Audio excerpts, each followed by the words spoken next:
आज हम टॉपिक पढ़ेंगे वाक्य शुद्धि। वाक्य शुद्धि के अंदर पहले हमने वाक्य पढ़े थे, वाक्य के प्रकार पढ़े थे। तब हमने पता किया था कि वाक्य का कर्म क्या होना चाहिए, वाक्य कैसा होना चाहिए। और अगर हमें ये कर्म पता होगा तभी हम पता करेंगे वाक्य शुद्धि में वाक्य कैसे होने चाहिए, कैसा कर्म होना चाहिए। अगर ये चीजें हमें पता होगी तभी हमें वाक्य अशुद्धि की क्या लगेगी, वाक्य अशुद्धियां हमारे सामने आएगी या वाक्य अशुद्धि का हमें क्या लगेगा, पता लगेगा। तो वाक्य को शुद्ध करना सीखेंगे, कौन कौन सी अशुद्धियां होती है उनके बारे में बात करेंगे हम। तो सबसे पहले मैं थोड़ी सी चर्चा कर लेती हूँ वाक्य के बारे में कि वाक्य क्या होता है या इसका कर्म क्या होता है। तो आप देखें, सबसे पहले जैसे कि हमने बात की थी वहाँ क्या होना चाहिए, कर्ता, कर्म एवं क्रिया। कर्ता, कर्म एवं क्रिया होनी चाहिए। तो वाक्य में जैसे कि कर्ता पहले दे दिया, कर्म पहले दे दिया या कर्ता बाद में दे दिया, या क्रिया पहले दे दी या कर्ता बाद में दे दिया, तो इसमें कौन सी अशुद्धि हो जाएगी, पद क्रम संबंधी अशुद्धि हो जाएगी। और कौन कौन सी प्रकार की या किस किस प्रकार की अशुद्धियां होती है उनकी भी हम बात करेंगे। तो हम बात करते हैं वाक्य अशुद्धि की। तो और किस किस प्रकार की अशुद्धियां होती है। एक तो अनावश्यक संज्ञा,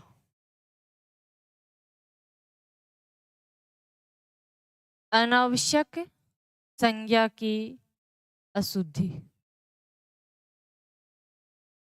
और एक आवश्यक संज्ञा।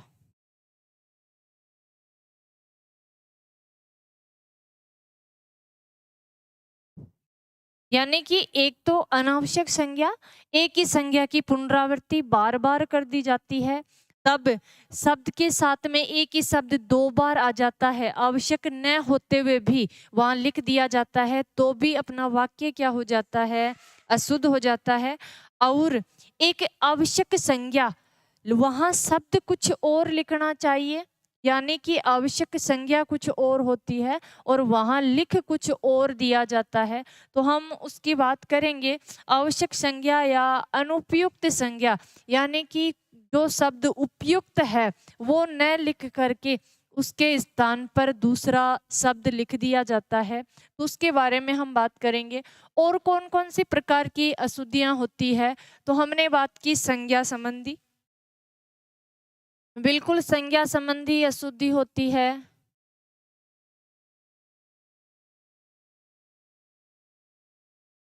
संज्ञा संबंधी अशुद्धि,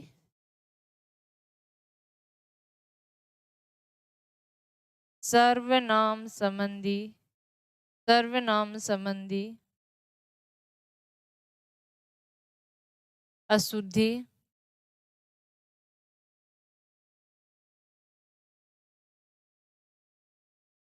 ठीक है। आगे हम बात करें और किस किस प्रकार की अशुद्धि होती है। तो बिल्कुल क्रिया संबंधी अशुद्धि, क्रिया संबंधी अशुद्धि, लिंग संबंधी अशुद्धि,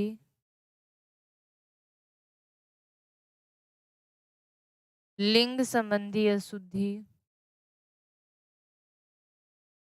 एवं पद कर्म संबंधी अशुद्धि। और किस प्रकार की अशुद्धि होती है। तो वचन संबंधी अशुद्धि,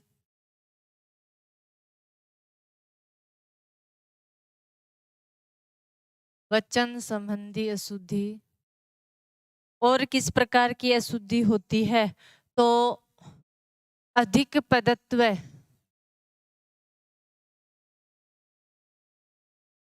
अधिक पदत्व संबंधी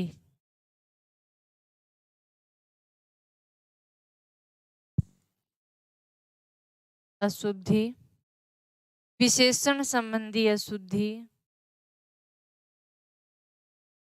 विशेषण संबंधी अशुद्धि।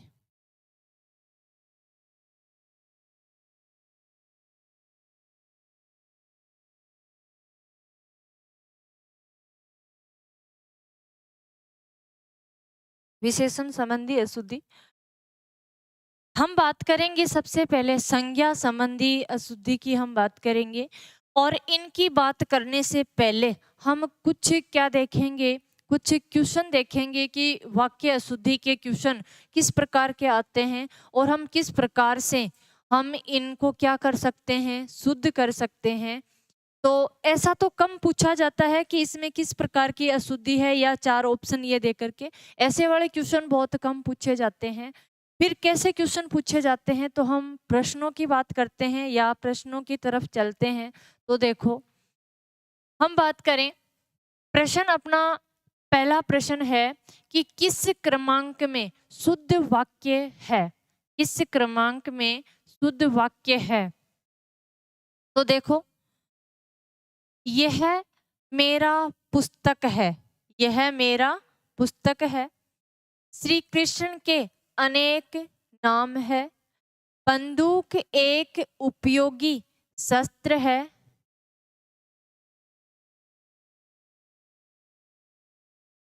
वाक्य लिखना है, श्री कृष्ण के अनेक नाम है। तीसरा है अपना, बंदूक एक उपयोगी शस्त्र है। बाघ और बकरी एक घाट पर पानी पीती है। अब आपको शुद्ध वाक्य बताना है, इसमें से कौन सा वाक्य शुद्ध है या कौन सा शुद्धि पूछा गया है। तो सबसे पहले हम बात करें, यह मेरा पुस्तक है, तो क्या होना चाहिए, मेरी। मेरा की जगह क्या आएगा, मेरी। बंदूक एक उपयोगी शस्त्र है, तो बंदूक क्या होता है, बंदूक अस्त्र होता है। अब हमें पता नहीं कि अस्त्र कौन सा होता है एवं शस्त्र कौन सा होता है। तो हम बात करें शस्त्र, से यानी सहित, हाथ में रख कर चलाए जाने वाले क्या कहलाते हैं, शस्त्र। और फेंक कर चलाए जाने वाले क्या कहलाते हैं, अस्त्र। तो बंदूक की गोली फेंक कर किसी के प्राण लेती है, इसलिए बंदूक किस में आती है, अस्त्र के अंदर आती है। तो अपना ये वाक्य भी अशुद्ध हो गया। बाघ और बकरी एक घाट पर पानी पीती है। बाघ और बकरी दो करता है, इसलिए यहाँ क्रिया क्या आएगी, पीते हैं। यानी कि हमें शुद्ध वाक्य पूछा है, तो श्री कृष्ण के अनेक नाम है, ये वाला वाक्य क्या है, शुद्ध है। ठीक है, आगे आप बताइए। क्वेश्चन अपना 2 नंबर का प्रश्न है, निम्नलिखित में से वाक्य के शुद्ध रूप का चयन कीजिए। आप वाक्य पढ़िए और फिर देखना है शुद्ध वाक्य कौन सा है। बात करते हैं हम ऑप्शन नंबर ए की, अधिकारियों ने कागजात का निरीक्षण किया। अधिकारियों ने कागजात का परीक्षण किया। अधिकारियों ने कागजात की जांच की एवं अधिकारियों ने कागजात का अन्वेषण किया। अब आपको बताना है कि अधिकारियों ने कागजात का क्या किया, उपयुक्त कौन सा शब्द होता है, वो जांच करनी है। हाँ बताओ, देखे।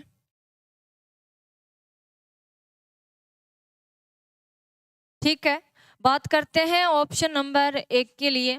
तो अधिकारियों ने कागजात का निरीक्षण किया।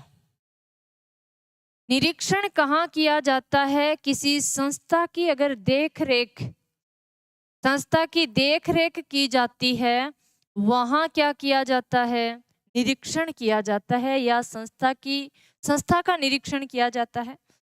अधिकारियों ने कागजात का क्या किया, परीक्षण। तो कागजात का क्या नहीं होता, परीक्षण नहीं होता। परीक्षण किसका होता है, तो किसी की योग्यता का क्या होता है, परीक्षण होता है। ठीक है। अधिकारियों ने कागजात का अन्वेषण किया। अन्वेषण का अर्थ क्या होता है, बताओ देखें। अन्वेषण का अर्थ होता है खोज। तो कागजात की खोज करनी नहीं थी, कागजात तो पहले से ही क्या थे, मौजूद थे। ठीक है। अधिकारियों ने कागजात की क्या की, जांच की। उपयुक्त शब्द कौन सा है, जांच। इसलिए शुद्ध वाक्य कौन सा है, अधिकारियों ने कागजात की जांच की। ठीक है, आगे का क्वेश्चन देखते हैं हम। देखो, निरीक्षण किसी व्यवस्था की या संस्था की देखरेख करते हैं, वो क्या कहलाता है, निरीक्षण कहलाता है। इसके अलावा परीक्षण की हम बात करें तो किसी की योग्यता की जो जांच की जाती है वो क्या कहलाता है, परीक्षण कहलाता है।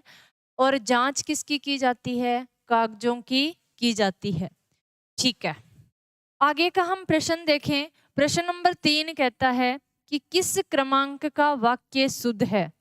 पढ़ो देखें, कौन सा वाक्य शुद्ध है। अपने पास वाक्य है, जल्दी मत करो, धैर्यता से काम लो, दूसरों का परोपकार करना अच्छा है, हम सभी काल चक्र के पहिए के नीचे पिस रहे हैं। और हमारा चौथा वाक्य है, प्रमाण सहित उत्तर दीजिए। अब आपको बताना है कि किस क्रमांक में वाक्य शुद्ध है, बताओ देखे, कौन सा वाक्य शुद्ध है। ऑप्शन नंबर द अपना 4 नंबर का वाक्य शुद्ध है। ठीक है, हम बात कर लेते हैं 3 वाक्यों की तरफ कि आंसर आया है द। जल्दी मत करो, धैर्यता से काम लो, ये अशुद्ध क्यों है, इसकी बात करते हैं हम। बताओ देखे, ये अशुद्ध क्यों है। देखो, शब्द क्या आया है, धैर्यता। और धैर्यता कोई शब्द नहीं होता। क्यों, क्योंकि मूल शब्द है धीर, और धीर में ये प्रत्यय लगा हुआ है। कौन सा प्रत्यय, ये प्रत्यय लगा हुआ है। और ये प्रत्यय क्या कर देता है, शुरू वाले को दीर्घ कर देता है। तो ई का क्या बनेगा, ऐ बनेगा। और अंत वाले को क्या करता है, अधूरा कर देता है। तो शब्द क्या बना, धैर्य। शब्द क्या बना,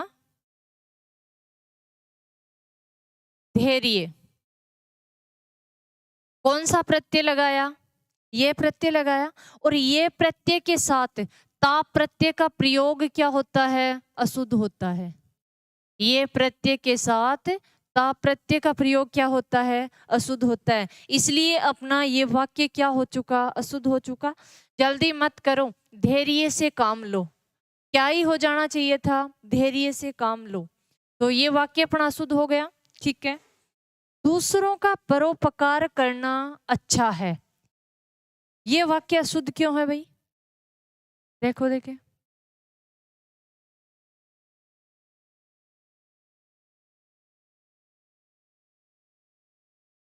अगर हम बात करें किसकी, परोपकार की, तो परोपकार में आपको संधि बतानी है। कौन सी संधि होती है, परोपकार।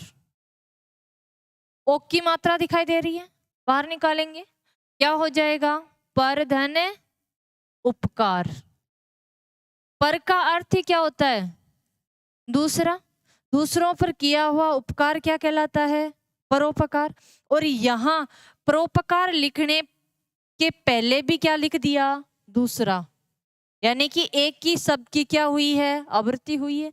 इसलिए अपना व ऑप्शन भी क्या हो जाता है, अशुद्ध हो जाता है। ठीक है, ऑप्शन नंबर 6 की हम बात करें, हम सभी काल चक्र के पहिए के नीचे पिस रहे हैं, ये वाक्य क्यों अशुद्ध है, देखो देखे।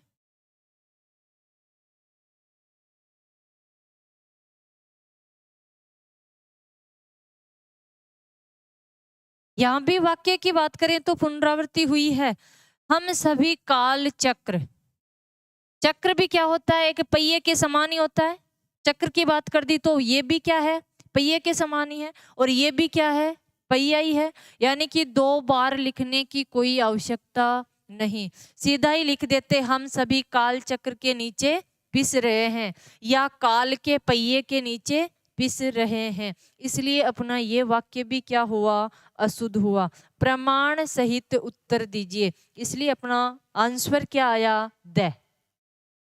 ऐसे क्वेश्चन वाक्य अशुद्धि के अंदर आएंगे, यानी कि कोई ऑप्शन में किस प्रकार की अशुद्धि है, कोई ऑप्शन में किस प्रकार की अशुद्धि है। अगर शुद्ध पूछ रहा है या अशुद्ध पूछ रहा है तो हमें सारे ऑप्शन क्या करने हैं, चेक करने हैं, और उस तरीके से हमें क्या करना है, आगे बढ़ना है।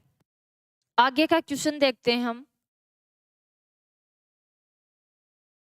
प्रश्न नंबर हमारा 4 है, निम्नलिखित में से कौन सा वाक्य शुद्ध है।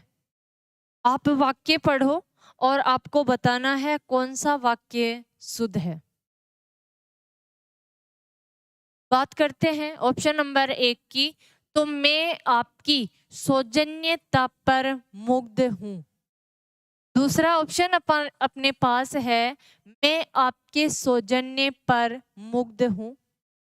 ऑप्शन नंबर 6 है, मैं आपके सौजन्य पर मुग्ध हूं। और ऑप्शन नंबर द है, मैं आपका सौजन्य पर मुग्ध हूं।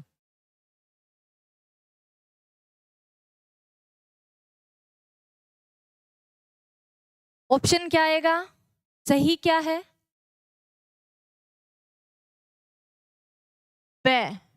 मैं आपके सौजन्य पर मुग्ध हूं। क्या दे भी हो जाएगा, दे। 2 आंसर आ रहे हैं, ठीक है। हम बात करते हैं आंसर की, बात करें, बिल्कुल आंसर क्या हो जाएगा, प हो जाएगा। मैं आपके सौजन्य पर मुग्ध हूं, सौजन्य पर मुग्ध हूं, ठीक है। यहाँ तो ऑप्शन नंबर 1 की हम बात करें तो आपकी की जगह क्या आना चाहिए था, आपके। और यहाँ यही बात है जो कि हमने पीछे बात की थी, ये प्रत्यय लगा हुआ है और अंतिम वर्ण को क्या कर दिया, अधूरा कर दिया, और शुरू वाले को क्या कर दिया, दीर्घ कर दिया। शब्द क्या था, सुजन, धन ये प्रत्यय लगने पर सु का क्या बना, सौ, और न को क्या कर दिया, अधूरा कर दिया, और शब्द बना सौजन्य, क्या बना, सौजन्य। और ये प्रत्यय के साथ क्या लगा दिया, ता प्रत्यय, जो कि क्या होता है, अशुद्ध होता है। इसलिए अपना ऑप्शन नंबर 1 तो क्या हो गया, अशुद्ध हो गया, ठीक है। ऑप्शन नंबर हम 3 की बात करें, मैं आपके सौजन्य पर मुग्ध हूं, तो ये प्रत्यय लगने पर सु का क्या बनना चाहिए था, सौ बनना चाहिए था, जो कि वो यहां नहीं बना, ठीक है। इसलिए ये क्या है, अशुद्ध है। ऑप्शन नंबर द में मैं आपका, सबसे पहले तो यहाँ अशुद्धि, और फिर शब्द क्या नहीं होता, सुजन्य नहीं होता। इसलिए अपना ऑप्शन नंबर 4 भी क्या है, गलत है या अशुद्ध है। अशुद्ध क्यों है पता चला, ठीक है। आगे के प्रश्न पर हम बढ़ते हैं। प्रश्न नंबर 5 हमारा कहता है, निम्नलिखित में से कौन सा वाक्य शुद्ध है। यानी कि कोई 3 अशुद्ध है एवं 1 वाक्य क्या है, शुद्ध है। तो आप वाक्यों को पढ़ो और आंसर दो, देखे कौन सा वाक्य शुद्ध है।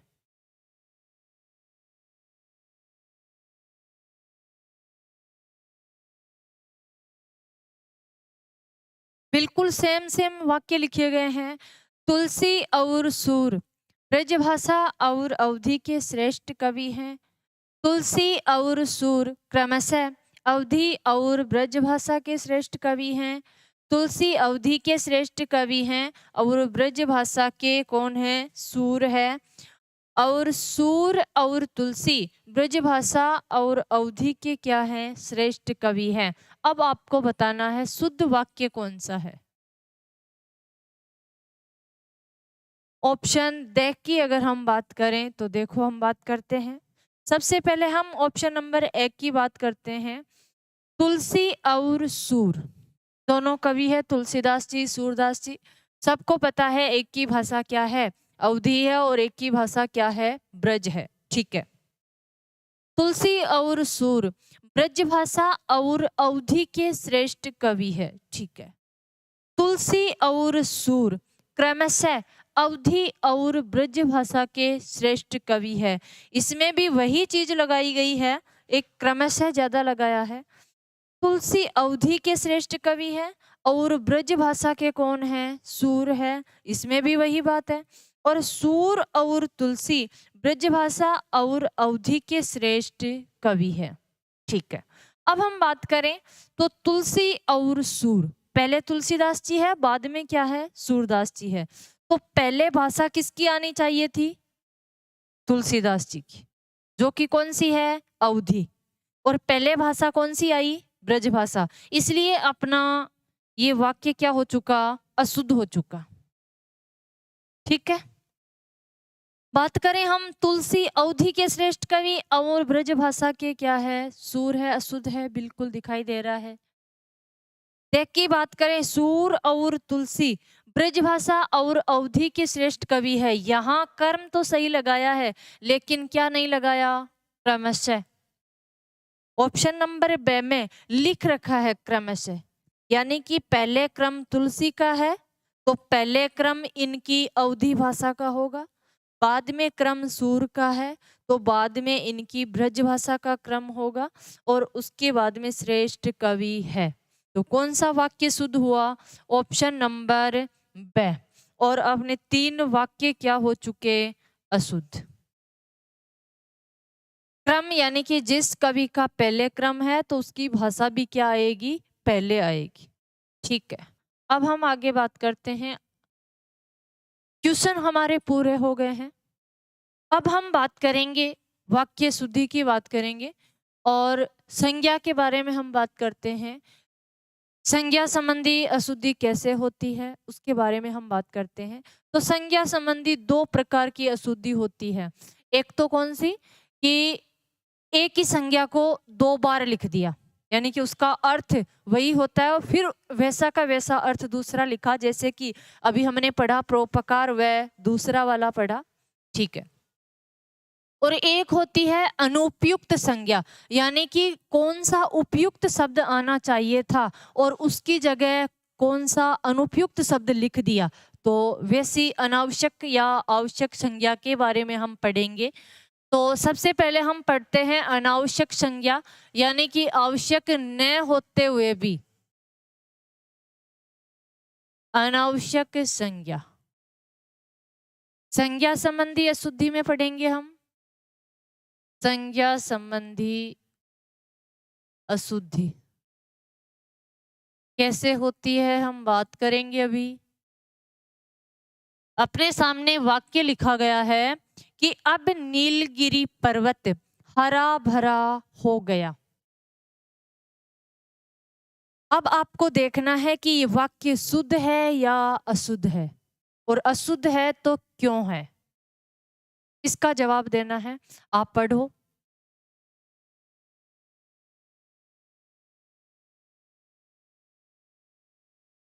कैसा होना चाहिए वाक्य,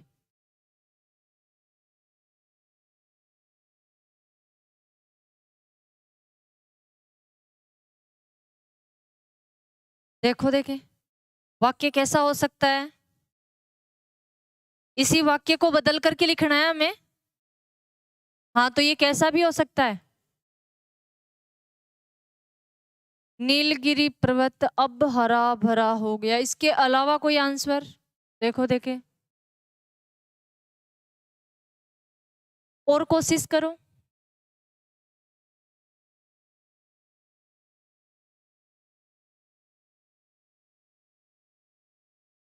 अच्छा मुझे ये बताओ, नीलगिरी क्या है, हैं? पर्वत है। नीलगिरी क्या है, तो वो तो अपने आप में ही पर्वत है, फिर पर्वत लिखने की आवश्यकता कहाँ, वो तो खुद ही पर्वत है। अरे हिमालय, तो हमें पता है हिमालय तो खुद ही पर्वत है, तो हिमालय के आगे पर्वत लिखने की कोई आवश्यकता नहीं है, यानी कि आवश्यक नहीं है, फिर भी अनावश्यक संज्ञा लिख दी गई है, इसलिए अपना वाक्य क्या है, अशुद्ध। क्या हो जाना चाहिए? बिल्कुल। अब नीलगिरी हरा भरा हो गया, हरा भरा कुछ भी दे सकता है। अब विंध्याचल पर्वत हरा भरा हो गया, तो विंध्याचल खुद ही एक पर्वत है, तो आगे पर्वत लिखने की कोई आवश्यकता नहीं है। ठीक है, अब अपना वाक्य क्या हुआ, शुद्ध हुआ है। यहां बात करते हैं, कारगिल युद्ध में गोलियों की बाढ़ आ गई, शुद्ध है या अशुद्ध है, पहले तो ये जांच करनी है, और अगर ये अशुद्ध है तो कैसे, शुद्ध क्या हो जाएगा वो देखना है हमें। तो देखो देखें,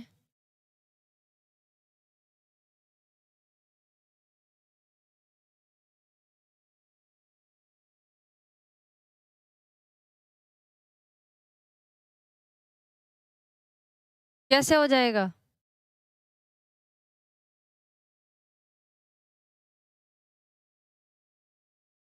वाक्य को शुद्ध करना है?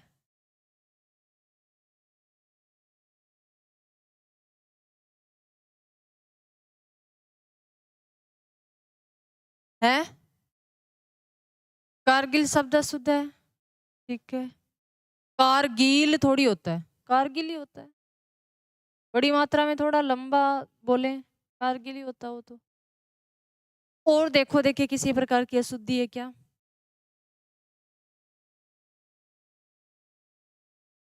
कारगिल युद्ध में गोलियों के बाढ़ आ गई, की बाढ़ आ गई, यही होगा। ठीक है, अपन बात करते हैं, वाक्य की तरफ चलते हैं। क्या, कारगिल युद्ध में गोलियों की बाढ़ आ गई। अरे तो मुझे ये बताओ, बाढ़ किसकी आती है, बाढ़ किसकी आती है, पानी की आती है, और गोलियों की क्या होती है, बौछार होती है। बिल्कुल सामने अशुद्धि रखी है, लेकिन अपना माइंड कुछ और ही खोजने लगता है। बिल्कुल, गोलियों की क्या आती है, बौछार, कारगिल युद्ध में गोलियों की बौछार आ गई। ठीक, बात करते हैं हम, विद्वानों के बीच बोलने का उत्साह कौन करता है। देखो देखें, कैसे शुद्ध हो सकता है, बात करते हैं अपन, है बोलने का, विद्वानों के बीच बोलने का उत्साह, बीच में, अच्छा बीच में लिखें, ठीक है, और इसके अलावा विद्वानों के बीच में, ठीक है, बीच का भी वही अर्थ था। उत्साह कौन करता है या कौन करेगा, बिल्कुल प्रश्नवाचक चिन्ह लगा देंगे, ये लो। प्रश्नवाचक चिन्ह तो जब लगाते कौन का हम जवाब देते कि भाई फलाना फलाना व्यक्ति बोलता है, तब प्रश्नवाचक चिन्ह सही रहता। यहां क्या चेंज करें कि वाक्य अपना क्या हो जाए, शुद्ध हो जाए।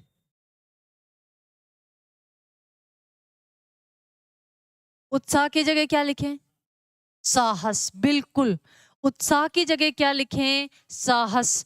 बोलने का क्या किया जाता है, साहस किया जाता है।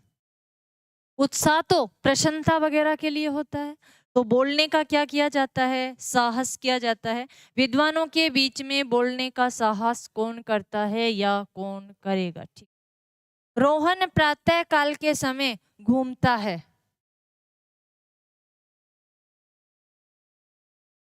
क्या हट जाएगा, समय, बिल्कुल, काल एवं समय का दोनों का क्या अर्थ है, एक ही अर्थ है, तो या तो काल को हटा दो या समय को हटा दो, यानी कि या तो अपना वाक्य बन जाए रोहन प्रातः के समय घूमने जाता है या भ्रमण करता है, और या प्रातः काल घूमता है या भ्रमण करता है। क्या हट जाएगा? के समय हट जाएगा। ठीक है, बिल्कुल। आगे बढ़ते हैं। सोहन रोज पानी से पौधों को सींचता है। सोहन रोज पानी से पौधों को पानी से सींचता है।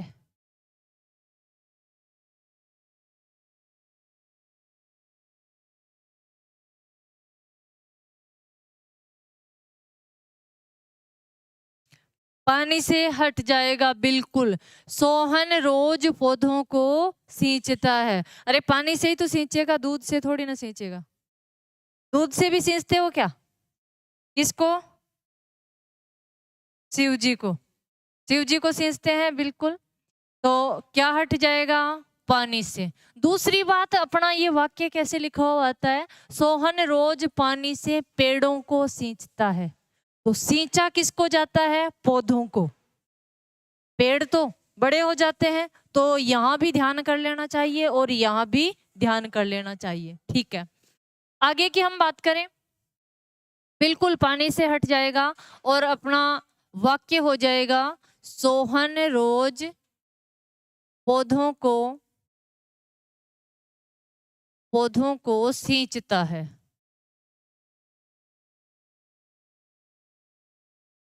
ठीक है, आगे की हम बात करें। क्या? देश में अराजकता की समस्या बढ़ रही है।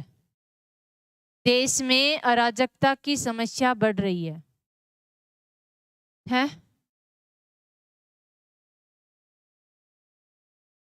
की समस्या हट जाएगा, बिल्कुल।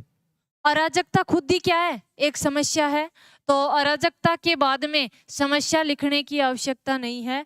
देश में अराजकता बढ़ रही है, सीधा ही हो जाएगा। देश में अराजकता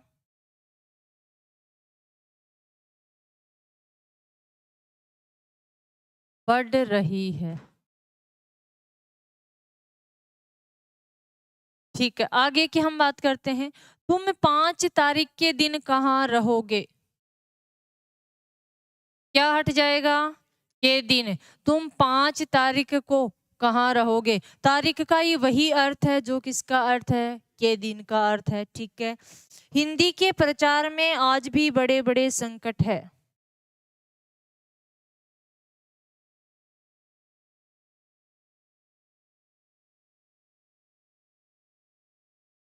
क्या हो जाएगा? प्रचार हट जाएगा। हिंदी भाषा में आज भी, बिल्कुल। भाषा भी लिख दें तो प्रचार क्यों हटेगा? हिंदी भाषा का प्रचार तो कर सकते हैं ना। हिंदी भाषा के प्रचार में आज भी बड़े बड़े संकट है।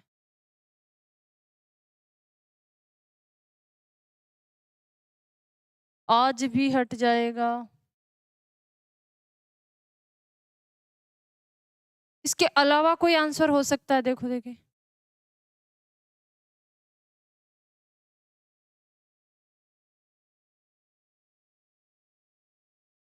हाँ, छोटे छोटे संकट है। ठीक है, बात करते हैं हम कहाँ? हिंदी भाषा के प्रचार में आज भी बड़ी बड़ी बाधाएं हैं। संकट नहीं, बड़ी बड़ी बाधाएं हैं।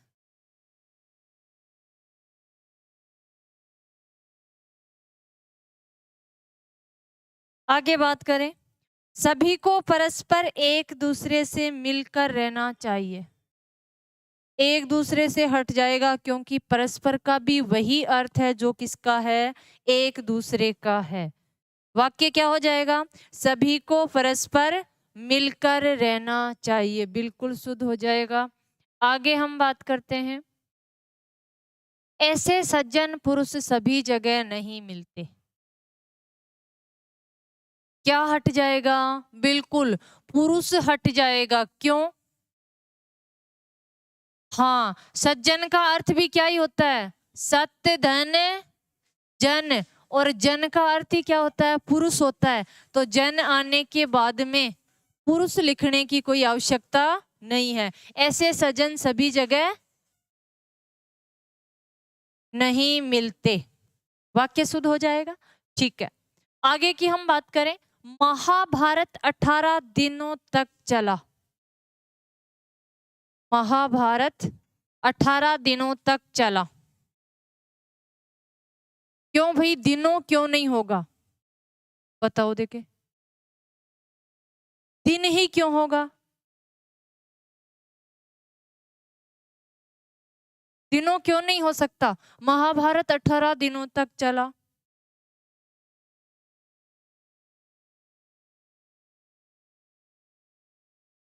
क्या हो सकता है?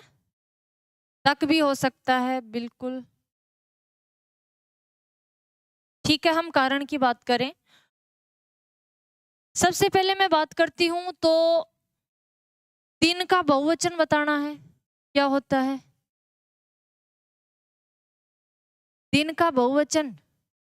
दिनों नहीं। अच्छा, फिर बालक का बहुवचन क्या होता है? बालक का बहुवचन क्या होता है? बालकों नहीं। बालक का बहुवचन बालकों नहीं होता और दिनों का बहुवचन दिनों नहीं होता। होता है मैडम जी, हम तो सुनते हैं बालकों यहाँ आओ, बालकों खेलो, कहते हैं कि नहीं? वो चीज एक अलग होती है। अलग कैसे होती है हम बात करते हैं। क्या बालक का बहुवचन होता है? बालक का बहुवचन बालक ही होता है, या बालक गण लगा सकते हैं। क्या? बालक गण।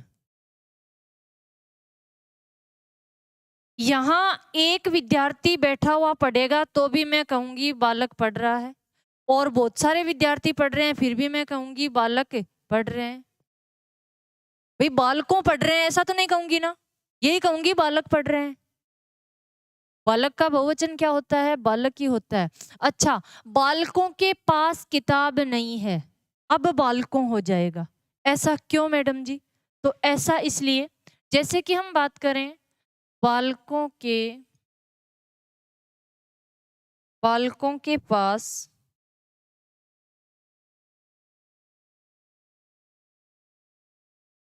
किताब नहीं है।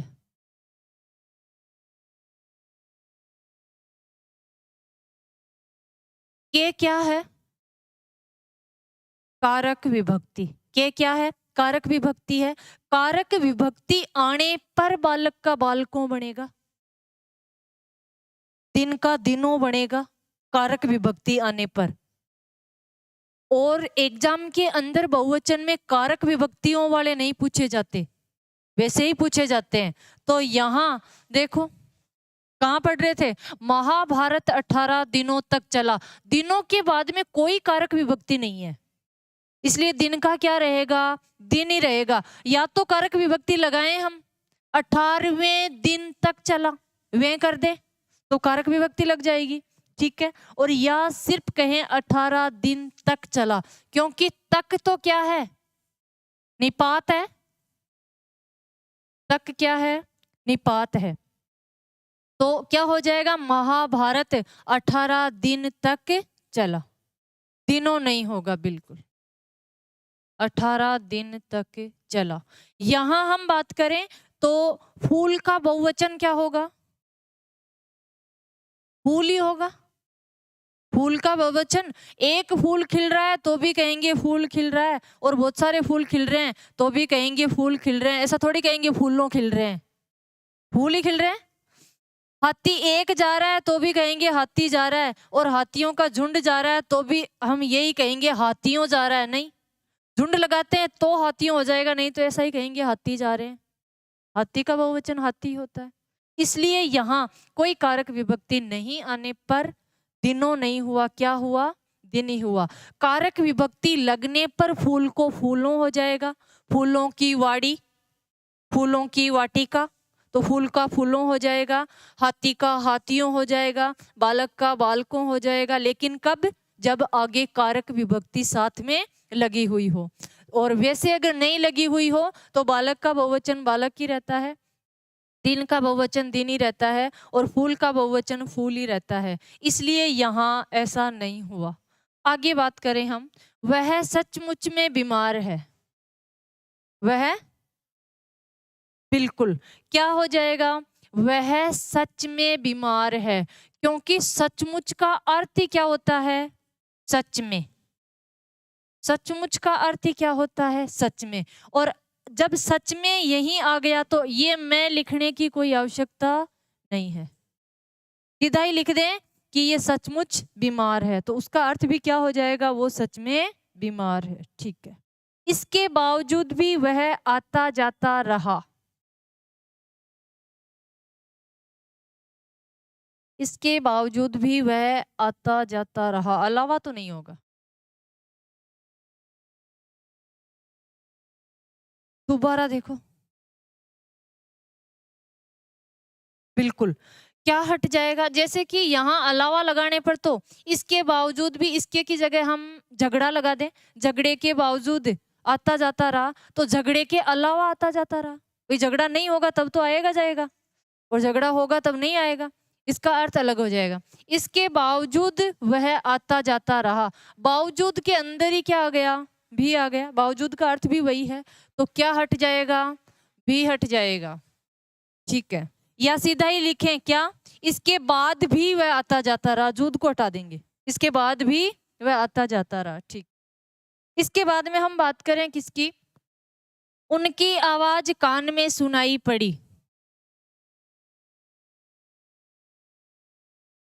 क्या हट जाएगा, कान में, बिल्कुल क्या हटा देंगे, कान में। उनकी आवाज सुनाई पड़ी, आवाज कान में ही जाती है, माथे में थोड़ी जाती है, कान में ही जाती है, तो दो लिखने की कोई आवश्यकता नहीं है। देश की वर्तमान मौजूदा सामाजिक आर्थिक स्थिति खराब है, बिल्कुल, या तो मौजूदा हटा दो या वर्तमान हटा दो, दोनों का अर्थ क्या है, एक ही है। देश की मौजूदा सामाजिक और आर्थिक स्थिति खराब है, क्या हो जाएगा, देश की मौजूदा सामाजिक और आर्थिक स्थिति खराब है।